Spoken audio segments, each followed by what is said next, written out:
बिस्मिल्लाहिर्रहमानिर्रहीम। अस्सलाम वालेकुम प्यारे बच्चों, आज हमने वतन की मोहब्बत की पढ़ाई करनी है। तो सबसे पहले हम इसके ख़ास अल्फाज पढ़ेंगे। ख़ास अल्फाज हैं चेकर, इल्तिजा, मज़लूम, गठरी।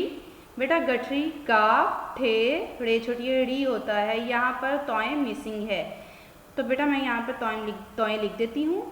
जी तो स्टूडेंट्स, गठरी, गुड़िया, रहम और नुकसान। अब हम इसके मानी जानेंगे खास अल्फाज के। चेकर, चेकर का क्या मतलब होता है? टिकट चेक करने वाला। इल्तिजा, इल्तिजा का मतलब है बेटा गुजारिश, किसी से गुजारिश करना, ठीक है। मजलूम, जिस पर जुल्म किया गया हो। गठरी, तादाद, यानी कि किसी भी चीज़ की तादाद हो वो क्या होती है? गठरी। बुढ़िया, बुढ़िया का क्या मतलब है? बूढ़ी औरत। रहम, रहम का मतलब है हमदर्दी। नुकसान, कमी, यानी कि किसी भी चीज़ का नुकसान हो, किसी चीज़ में कमी होना। अब हम अपनी पढ़ाई स्टार्ट करते हैं।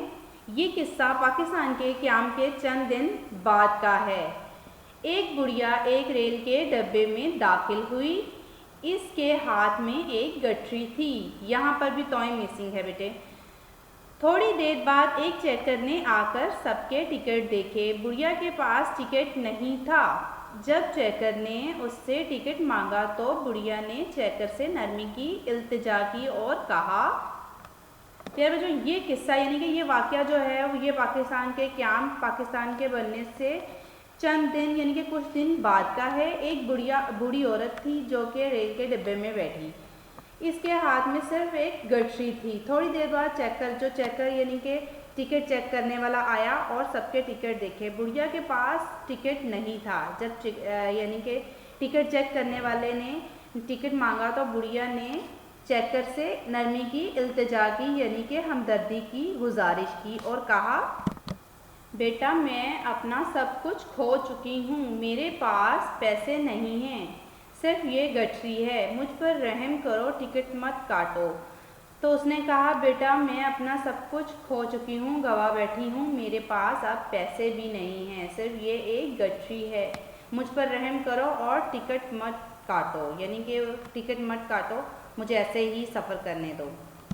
चेकर ने फिर भी अपनी कापी से रसीद काट दी।